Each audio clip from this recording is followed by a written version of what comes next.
નમસ્કાર, સ્વાગત છે તમારું આપણી આ યુટ્યુબ ચેનલમાં જેનું નામ છે ગુજરાતી જીકેની જમાવટ। તો ગુજરાત રાજ્ય સરકાર મહિલા અને બાળ વિકાસ વિભાગના નેજા હેઠળ ICDS પ્રોજેક્ટમાં આંગણવાડી કાર્યકર અને તેડાગર બહેનોની ભરતી પ્રક્રિયા માટે હાલમાં ઓનલાઈન અરજીઓ મંગાવવામાં આવી રહી છે। આ આંગણવાડી કાર્યકર બહેનો માટે 4,500 કરતાં વધારે અને તેડાગર બહેનો માટે 5,500 કરતાં વધારે મળીને કુલ 9,800 જેટલી જગ્યાઓ માટે હાલમાં ઓનલાઈન અરજીઓ અલગ અલગ 33 જિલ્લાઓ અને મહાનગરપાલિકાઓ મળીને કુલ 41 જેટલા જે છે તે મિત્રો ઘટકો માટે મંગાવવામાં આવી રહી છે। ત્યારે આ ઓનલાઈન અરજી આગામી 30 ઓગસ્ટ 2025 રાત્રે 12 કલાક સુધી કરવાની છે। તો ઘણા ખરા બહેનો જે છે તે રહેઠાણનો પુરાવો જે તેમને મળ્યો નથી, આથી આ જે તારીખ છે તેમાં વધારો કરવાને લઈ અને મિત્રો માંગ કરી રહ્યા છે। તો જાણીએ આજના વિડીયોમાં વિગતવાર કે શું સરકાર આ ઓનલાઈન અરજી કરવાની જે છેલ્લી તારીખ છે તેમાં વધારો કરી શકે છે કે શું, અને આગળની જે પસંદગી પ્રક્રિયા છે જેમાં આગળ સરકાર જે છે તે તબક્કાવાર કઈ પ્રક્રિયાઓ કરશે। તો ઓનલાઈન જે આંગણવાડી કાર્યકર અને તેડાગર બહેનોની જે ભરતી પ્રક્રિયાની જે પસંદગી પ્રક્રિયા છે તેમાં આગામી તારીખમાં જે છે તે કઈ તારીખે શું કરવામાં આવશે, અને જે ઓનલાઈન અરજી કરવાથી લઈ અને મિત્રો નોકરીના ઓર્ડર પર હાજર થવા સુધીની જે સમયગાળો છે તેમાં કુલ કેટલા દિવસ લાગશે, અને જે છે તે કઈ પ્રક્રિયામાંથી જે છે તે મિત્રો બહેનોએ ગુજરવું પડશે, આ તમામ માહિતી સાથે આજના વિડીયોમાં આપણે ઉપલબ્ધ છીએ। તો વિડીયોના અંત સુધી આ બન્યા રહો।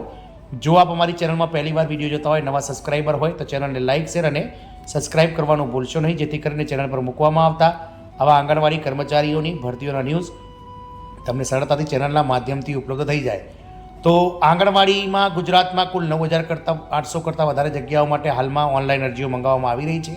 આ અરજીઓ માટે મિત્રો ખાસ જે છે તે મિત્રો છેલ્લા 6 મહિનાથી જૂનું, વધારે ના જૂનું હોય તેવું જે તે જિલ્લામાં તમે રહો છો, જે તે સ્થળે તમે રહો છો તેવું રહેઠાણનો પુરાવો માંગવામાં આવી રહ્યો છે। આ રહેઠાણનો પુરાવો જે છે તે મામલતદાર કચેરીથી મળતો હોય છે, અને હાલમાં જે રીતે મિત્રો સમગ્ર ગુજરાતમાં વરસાદની હેલી ચાલી રહી છે, સાથે જ મિત્રો સર્વર ડાઉનના પ્રોબ્લેમ ચાલી રહ્યા હોવાથી ઘણા ખરા જિલ્લાઓમાં બહેનોને જે છે તે ઘણા ખરા તાલુકાઓમાં જે છે આ રહેઠાણનો પુરાવો મળી શકતો નથી। આથી જે ગુજરાતભરની જે બહેનો છે તેમને મિત્રો રહેઠાણના પુરાવા માટે જે છે તે મિત્રો ન મળતો હોવાથી તેઓ ફોર્મ નહીં ભરી શકે તેવી તેમને ભીતિ જે છે તે થઈ રહી છે। તેઓ જે છે છેલ્લી તારીખ છે તેમાં વધારો કરવાની માંગ કરી રહ્યા છે। આથી ગુજરાત રાજ્યના મહિલા અને બાળ વિકાસ વિભાગ દ્વારા જે છે તે મિત્રો આગામી 30/8 કરતાં પણ જે છે તે મુદતમાં થોડો વધારો કરવામાં આવી શકે છે, પરંતુ હાલની પરિસ્થિતિમાં એવું છે કે 30/8/2025 સુધીમાં તમારે અરજી કરવાની રહેશે। એટલે કે ઓનલાઈન અરજી કરવા માટે કેટલો દિવસનો સમયગાળો ફાળવવામાં આવે છે, તો 8/8/2025 થી લઈને 30/8/2025 કુલ 23 દિવસ સુધી ઓનલાઈન અરજી કરવાની છે। હવે ઓનલાઈન અરજી પ્રક્રિયા પૂર્ણ થયા બાદ શું થશે, તો જે તે જિલ્લાના CDPO શ્રી છે તેમના દ્વારા ઓનલાઈન જે અરજીઓ આવી હશે તેની સ્ક્રુટિનીકરણ કરવામાં આવશે। સ્ક્રુટિનીકરણ એટલે શું કે ઓનલાઈન અરજીઓમાં જે તે બહેનોએ જે વિગતો દર્શાવી હશે તેમનું મેરિટ લિસ્ટ તૈયાર કરવામાં આવશે, અને એ સ્ક્રુટિનીકરણ કરી અને અલગ અલગ જાતિ વાઇઝ જે છે તે મિત્રો અલગ અલગ માર્ક્સ આપી અને તેમનું જે છે તે 10 દિવસની અંદર એક સ્ક્રુટિનીકરણ તૈયાર કરવામાં આવશે। ત્યારબાદ મિત્રો પ્રોગ્રામ ઓફિસર દ્વારા જે CDPO દ્વારા જે ઓનલાઈન જે મિત્રો મેરિટ તૈયાર કરવામાં આવ્યું છે તે મેરિટનું મિત્રો ખરાઈ કરવામાં આવશે, અને સાથે જ ડોક્યુમેન્ટની ખરાઈ કર્યા બાદ જે છે તે મેરિટ જનરેશન કરવામાં આવશે, જેના માટે 10 દિવસ લેવામાં આવશે। એટલે કે CDPO દ્વારા ઓનલાઈન સ્ક્રુટિનીકરણની પ્રક્રિયા તારીખ 31/8/2025 થી લઈ 9/9/2025 સુધીમાં પૂર્ણ કરવામાં આવશે, એટલે કે 10 દિવસમાં પૂર્ણ કરવામાં આવશે। ત્યારબાદ PO શ્રી દ્વારા મેરિટ ખરાઈ અને જનરેશન, એટલે કે પ્રોગ્રામ ઓફિસર દ્વારા મેરિટ ખરાઈ અને જનરેશન જે છે તે 10/9/2025 થી 19/9/2025 એમ કુલ 10 દિવસમાં પૂર્ણ કરવામાં આવશે।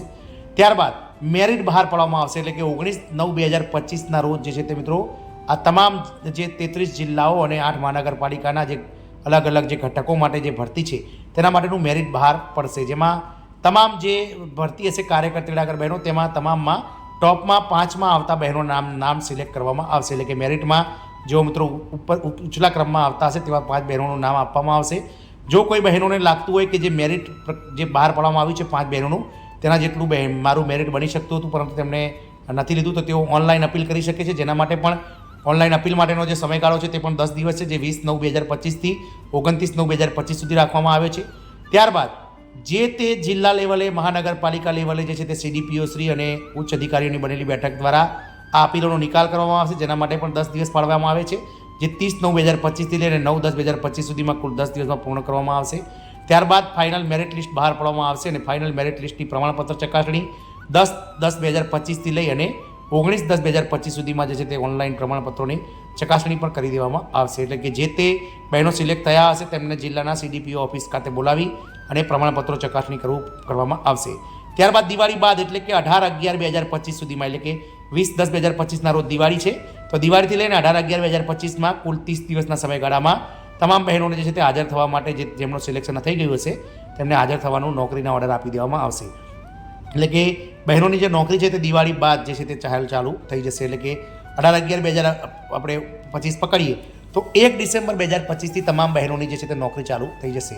તો હાલના જે તબક્કે જે તે ભરતી ચાલી રહી છે તે જોતાં એવું લાગી રહ્યું છે કે આગામી 1 ડિસેમ્બર સુધીમાં તમારે નોકરીના ઓર્ડર આવી ગયા હશે ને તમે ભરતી જે છે તે તમારી પૂર્ણ થતાની સાથે તમને નોકરી પર હાજર કરી દેવામાં આવશે. બહેનો માટે એક શુભ સમાચાર એ પણ છે કે ત્યાં સુધીમાં કદાચ ગુજરાત હાઈકોર્ટના ચુકાદાને આધીન ગુજરાત સરકાર જે છે તે મિત્રો કાર્યકર બહેનોનો હાલમાં 10,000 પગાર છે તેમને વધારી 24,800 અને તેડાગર બહેનોનો પગાર જે મિત્રો 5,500 છે બહેનો તેને વધારીને 20,300 કરી દે તો તમે જે છે તે મિત્રો તમે સિલેક્ટ થશો તો તમને નવો પગાર તરત મળી જશે.